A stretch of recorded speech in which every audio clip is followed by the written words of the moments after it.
Welcome to Relocating to Disney. Well, today we're going to try SeaWorld. Is this a one and done, or would we come back?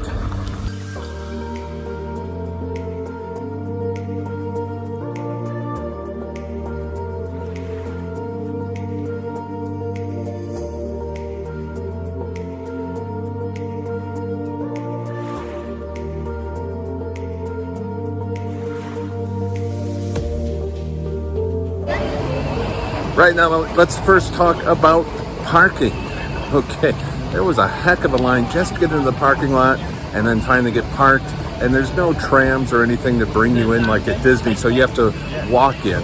First arriving to actually getting in our parking spot was 55 minutes. And at the booth where we paid, it's $35 to park for just regular parking. The booth that we paid, I asked, is this normal? And he said, yeah, this is pretty normal. So 55 minutes just to park, and then you can head in to get your tickets. So let's talk about ticketing. You can buy the tickets on the app, and they were having a sale. It was like, I don't know, $59 a ticket or something like that. So we came in and went to the automatic ticket booth, and they didn't have the sale price there. It was full price. It was $134 per person. Now, if they're having a sale, why wouldn't the ticket booths recognize that sale, the automatic ticketing machines? So we said the heck with that. We got out of that line, got into a line where we could talk to a person, and that looked like it was going to be a 20-minute wait. So we just went onto the app and bought the tickets that way. $59 a ticket. Otherwise, it was, for the four of us, it was going to be like $600 to get in here. That's crazy. Not quite 600, a little under that, but still. So we bought it through the app. It gave us a barcode, and we were able to walk through. Now that whole process of, getting in here, getting the tickets, getting all that straightened out and figured out, that was about 15, 20 minutes. But now we are in the park, and we're going to head through and see what we can find.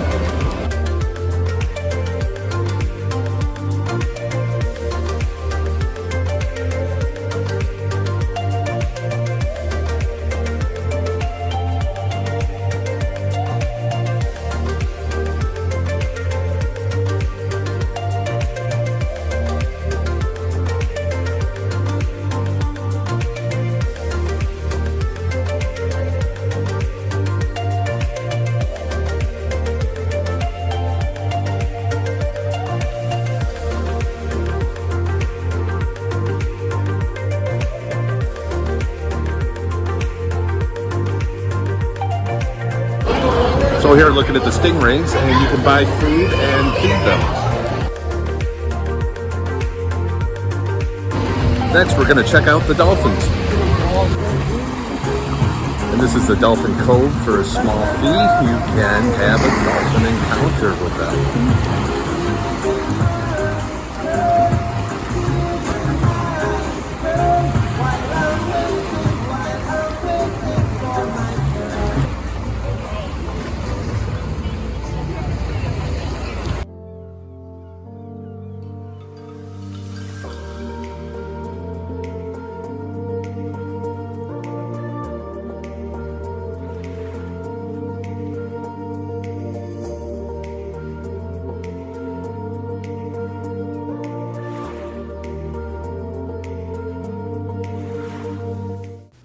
A beverage is going to cost anywhere from $5 to $7, or you can buy these refillables and get beverages much cheaper.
Hey, can you tell me how to get to Sesame Street?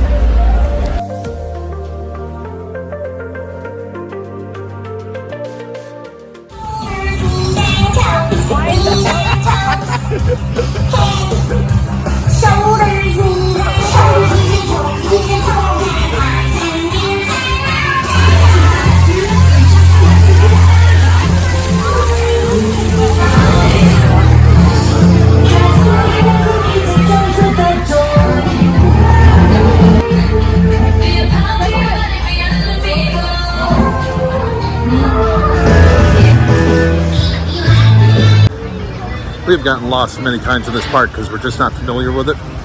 And my wife wants to use paper maps, and we didn't get one when we came in the park. And that's the only place you can get them is at the entrance. So we have to use the map that's on our phone. But I'm using the phone to take pictures. I can't take pictures and navigate the map. So we're just using the force, wandering around, hoping we find what we're looking for. So far it isn't working very well.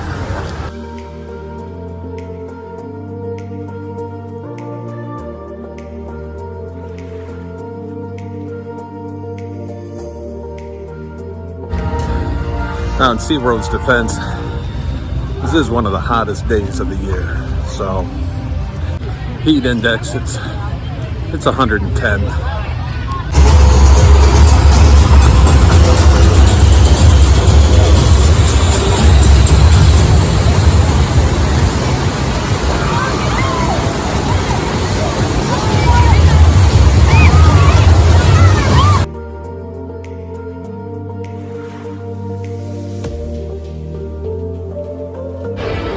So we got to the point where we were really hungry. And in this heat, when you hit that point, it's like, I gotta eat right now. Well, we got the boys with us. That means hamburgers and fries. And every place we found, it was chicken, chicken, chicken. So I quickly looked up on the map, found out where the hamburger place was. But following my wife, the navigator, she kept taking rights when we should have took lefts and lefts when we should have took rights. Took us a mile and a half of walking, because I clocked it on my watch. Mile and a half of walking to get the hamburger place. So we get the hamburger and fries, $130, burgers and fries. And we come out of the restaurant, and it's just a quick service place, counter service. Come out, there's no place to sit, there's no tables. People are just sitting on the sidewalk eating. It's like, what the heck?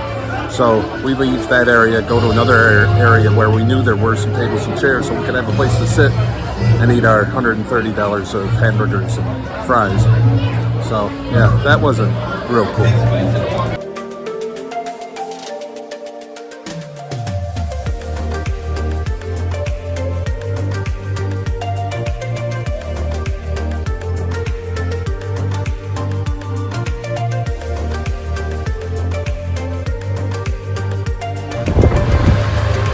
So we did the shark experience. That's where you go through a tunnel and the sharks are swimming all around you. The line was really backed up to get in there.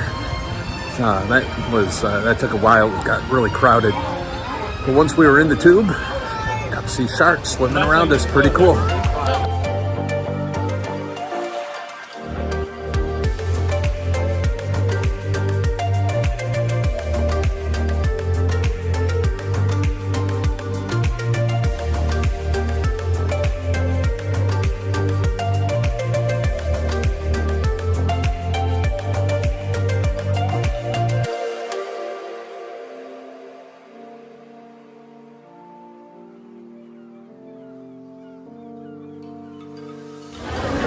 Hey, check this out. You can feed a shark. Cool.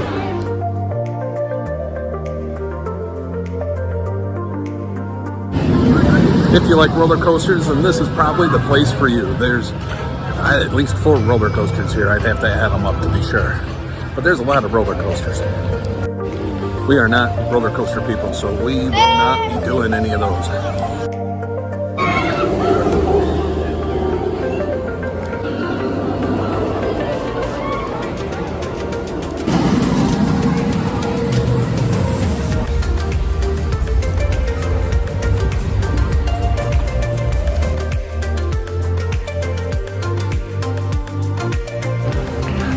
SeaWorld is worried about the environment, so they don't provide plastic straws. They provide plastic cups, plastic spoons. It's all okay. Evens out in the end. They have an option where for like $50 a person, you can get all you can eat around the park. It's not really all you can eat. It's like you get a meal every hour and a half. Is it worth it? Well, I would say if you plan on eating 2 meals at the park, yeah, it probably is worth it, because you'll at least break even with the 2 meals, and then any snacks or drinks you get beyond that is just money that you're saving. All right, that was SeaWorld. One and done, or would we come back again? Well, let's do the pros first. First pro, the shows are amazing, and a lot of the attractions are really good as well. That's the pros. Now let's talk about the cons. Well, there's a lot of cons. I'm not sure I can actually name them all. First, of course, was the parking situation. Took us, an hour to turn into the parking lot and get a parking spot. Then the tickets were on sale, but the kiosks didn't know about the sale. And it took us 15-20 minutes just to get the tickets to get inside the park from that point. Other than Starbucks, we really didn't find any place that had much air conditioning, especially the bathrooms. And a lot of the bathrooms were tiny, not a lot of stalls in them. We found it really difficult to use the online map. We would ask for directions on how to get someplace, and it would lead us to a dead end, and we couldn't go any farther. So we ended up just, forget the directions on the map and just figure it out ourselves. My wife's not, real big on using the online maps to get around a park. She wants the paper ones. And we didn't know they didn't have paper ones in all the gift shops until we were deep into the park. And there was no way we were going to walk all the way back to the entrance. A lot of the food choices didn't have hamburgers. And those that did, price was, I think kind of outrageous, even by theme park standards. A hamburger's expensive at Disney, but they tried to dress it up a little bit. They put an onion ring on it and some barbecue sauce, or they do, something a little special with it. Not here. This was just a frozen patty that was cooked up and put on a bun. And just getting anywhere seemed like we had to walk forever. And that was probably a lot to do with the fact we weren't familiar with the park. And so we ended up just going around in circles and retracing our steps. If we knew the park a little bit better or had a map that we could use, maybe that wouldn't have been so bad. Now, it was heat index 110 degrees here, so that, okay, fine. But a lot of the frustration is because of the heat, not because of SeaWorld. I understand that, but it was a lot of frustration.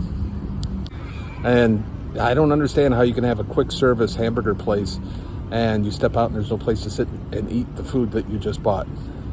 That baffles me. I don't know what they're thinking there. And the people sitting on the sidewalks eating their food. What are you thinking? What are you thinking, SeaWorld? So one and done? Yeah, I don't see us coming back to SeaWorld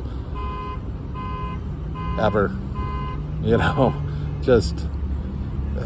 It's cool to see the attractions, but everything else just sucks. The park layout just doesn't make sense. You can tell it just grew out of necessity without any central planning. The parking, what a freaking nightmare that was. Crowd management, terrible. And from our experience, the restaurant's bad, the restroom's bad, everything else I mentioned.